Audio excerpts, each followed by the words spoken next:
kunecala eliqhubekayo kaSenzo Meyiwa okuyi a very high profile case. Umuntu ke wayengayitsheni ukuthi leli cala liyoqhubeka kuze kushaya lesikhathi. Ngiyakhumbula ukuthi ngesikhathi lenzeka uSenzo Meyiwa edutshulwa 2014 it was 2014 October mangaphosisi. Ngangise C section C encome emedium. Ngangihlala number 1. Yimini number 1 engatshela iboshwe ukuthi uSenzo Meyiwa akasekho. Ngathi ngena nje kuseni ku Facebook ngabo 3 entathakusa. Ngangena ku Facebook ngathola ukuthi ngathola ama comments rest in peace captain, rest in peace bekuyithombe zika Senzo Meyiwa, rest in peace. Ngabuka ngangazange ngizwe lutho. Sasingazange sizwe lutho ngoba kade kunebhola nje ensukwini. Ngathi mangibuka lapho ngibuka RIP be-commenta ngabuka nama channel eindaba ku Facebook aseconfirmile ngase ngitshene enye insizwa kaMpanza enquthe nganginayo endlini ngithi hey nakho ngithola indaba zokuthi section Senzo Meyiwa kwathiwa unamanga ngithi mina ngithola indaba la Facebook imina nje ngafika nalo ndaba number 1 ay sakwavula iredo ngaleso sikhathi ebusuku salalela unangaphila sesithumeni Senzo Meyiwa seshonile. Ngangitshela ukuthi ke kuyothi kushaya lezi ikhathi indaba yecala kaSenzo Meyiwa isigoqiwe kodwa siyathola namanje until now icala kaSenzo Meyiwa imali ifika kuvutho ndaba may his soul rest in peace uSenzo Meyiwa nobaba wakhe. Kodwa ke abanye ke ngiyaye ngibeze bekhomenta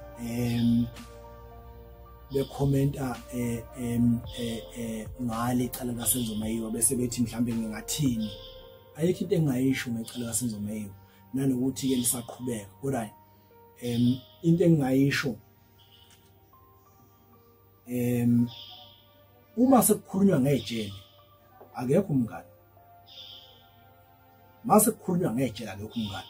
Bobona ngoba inkabi maziyobamba inkunzi uma ifika zidutshulwa ngamaphoyisa asikho isikhathi sokuthi makhona isiboshwe sesidubulekile bese kwehle emontweni lezi ezibalekayo zizodonsa lesi siboshwa zisifake emontweni. Asikho leso sikhathi. Mase sidubulekile isiboshwa sesidubuleka umlenze into ezingase ziyenze inkabi ukuthi zisiqedele lesi siboshwa bese ziyabaleka ubule ukuthi zisithathe zisifake emontweni. Ngenxa ukuthi uma sisele siphila kanje asingaze sikhiphe enye information zingaze zisiqedele. Leyo nto ikutshela ukuthi akekho umngane mase kuziwa ngasecaleni. Abanye nje bayibethi uTumelo Madlala wayengesiyo umngane obalekile kaSenzo, wayengesiyo umngane othembekile kuSenzo Meyiwa. Naye akazi ukuthi ikusasa limphatheleni njobe lapha eboxing. Akazi ukuthi ikusasa limphatheleni. Kodwa ke we cannot comment kakhulu ecaleni elisaqhubekayo njengecala lika Senzo Meyiwa. Kodwa nje siyathemba ukuthi lizohamba. Nganginenye into ngecala lika Senzo Meyiwa. Ngaze ngabhala nje ukuthi icala kaSenzo Meyiwa uma kwenzeka libopha abantu ababesendlini lingababopha ngeculpable homicide ukubulala ngokungenhloso. Kodwa as things unfold ngokuthethwa kwecala usuyabona ukuthi kuningi thina abantu esingakwazi ebesingaze siqagule ngakho mase kuvela into eziningi sekuvela nanokuthi ubani wayephethe isibhamu sezwaduleka kanjani. So usuyabona ukuthi kuningi esingakwazi futhi sisazoba surprised ngezinto ezivezwa ngabanye babameli babasolo ezithi isazovela ecaleni njengoba kuthiwa ofakazi ba100 nje. So ke icala awukwazi ukuliqagula icala awukwazi ukuliqagula. Ecaleni kuwe kwenzeka into ubungazi ukuthi wena izokwenzeka. Khona insizwa nje enye ngapha eMaritzburg yadubula insizwa yangakubo eyingozi hlupha ofakazi bonke enkantolo bafike bathi bakuvuma ukuthi lensizwe eshonile ibiyingozi ibisathi ukudlula wonke umuntu kodwa yathi mayisuka nje ijaji lavele lathi hayi mina nonke ngiyaniphikisa ukuthi lensizwe ibiyingozi umuntu oyingozi inangu lo phambi kwami ongafanele ahlale nabantu emphakathini njobe kwazi ukubulala lo muntu enithi uyingozi futhi umuntu oyingozi kakhulu lagweba lona umshanguti likajele so ke ecaleni kuke kuhlala kenye into iqala ukuthi uluwinile nje ucaca ukuthi uluwinile ithi mayisigoqa imali ivele kusachaze ngale icala so ugcina ungazi ukuthi yini ngempela engahle yenze ugcina ungakwazi ukuliqapha. Enye into engeke ngifisa ukuyikhuluma kakhulu umuntu mayisuka esenkantolo ngifuna ukuqala la ngake ngachaza ukuthi kwesinye isikhathi kuyenzeka o-accuse bebe abantu ababoshiwe kuyenzeka bebe uthola imboshweni iba u4 yedwa bese iphenduke ebe ufakazi wenkantolo. Yini ufakazi wenkantolo?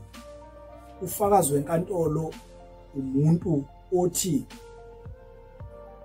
nenze naye icala ebese yena ethe emaphoyiseni evumelana namaphoyisa ukuthi uzokhuluma iqiniso lodwa bese ke engaboshwa lo muntu. Isivumelwano sisho njalo ukuthi yena bayevuma ukukhuluma iqiniso akeze ukuboshwa, bayevuma nje ukukhuluma iqiniso akeze ukuboshwa la bekuzoboshwa futhi kufanele lenze njani? Kufanele yena adayise bonke labantu ehamba nabo ebabophe yena bese ngasaboshwa. Inkantolo ke yenze nje uma uzoba ufakazi weqiniso, uzoba ufakazi wenkantolo umseshi uvumelana nawe ebese eyakumshushisa efike ethi le ndoda le isivumela ukuthi izoba ufakazi wenkantolo so ngicela ukuthi singabe sisayibopha kukhona emthethweni lokho ukuthi umuntu osebenzisana nenkantolo kufanele ngabe sabopheka. Iyayenze nje la inkantolo bese beyichazela inkantolo ukuthi hayi sinofakazi manje ofakazi wenkantolo. Mawufakazi wenkantolo ufike enkantolo ukhuluma iqiniso lonke lodwa futhi uqala ngokufungiswa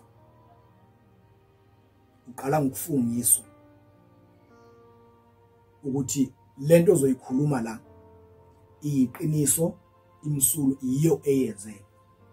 Uma ke sewuthula ubufakazi enkantolo kodwa bese ungavezi ukuthi wena wenzani wena bonke ubufakazi usulokhu uphushela kulabo abantu bonke ubufakazi uphushela kulabo abantu izothi isuka inkantolo mayisigoqa inkantolo izobonga ithi hayi siyabonga mfowethu bekhulu ngobufakazi bakho obuthulile kodwa nawe sikufind guilty sizokushanga uswazi oluncane sokuhlaba ngo25 years ngenxa ukuthi ukufihlile okunye ukuthi nokuthi ukufihlile size sakuthola ngokuthi ukuthi nokuthi ukufihlile size sayitholela thina bese sizokushanga uswazi oluncane luka 30 years kaxa ngo30 years ukukhathala ube udaka kade ubopha abanye abafweni ngenxa ukuthi ufihlile ubufakazi wangafuna ukuveza wena ukuthi yipi indima oyidlalile ecaleni ugcina usugwetshwa yabo nje ecaleni lika Senzo Meyiwa sekuyavela ukuthi ababesendlini ecaleni lika Senzo Meyiwa ukhona abakwazi kuyavela kuvela ecaleni akuveli kumuntu kuvela ecaleni ngoba lithethwe sekuyavela ngake ngathi iqala ukheli khumalo mhlambe bengagwetshwa o5 years ngecala lokubulala ngingahloso kodwa sekuyavela ukuthi manje njoba beliphika nje icala bonke bethi abazi lutho uma kugcina kuvela ukuthi ukhona abakwaziyo njengoba babesendlini sebenecala futhi abasenalo icala lokubulala ngongenhloso sebenecala murder engahambi izifike ku premeditated murder. I-premeditated murder udla no 25 years uya ku life sentence so icala ngeke usho ukuthi ungaliqagela ukuthi lizohamba kanjani kodwa nje ecaleni umngane akekho mase kusecaleni umngane ake kunaleti yenze uTumelo Madlala nje ekhombisa ukuthi wayengeyona umngane weqiniso kuSenzo izimo mhlawumbe wayemngane weqiniso kodwa izimo oSenzo bangama uSenzo Meyiwa wayecelebrity enabangane abaningi kodwa muze ubuka uTumelo Madlala ukuthi azamsondeze ngale yandlela kusho ukuthi wayemngane weqiniso izimo esezenza ukuthi manje adayise ngoSenzo Meyiwa.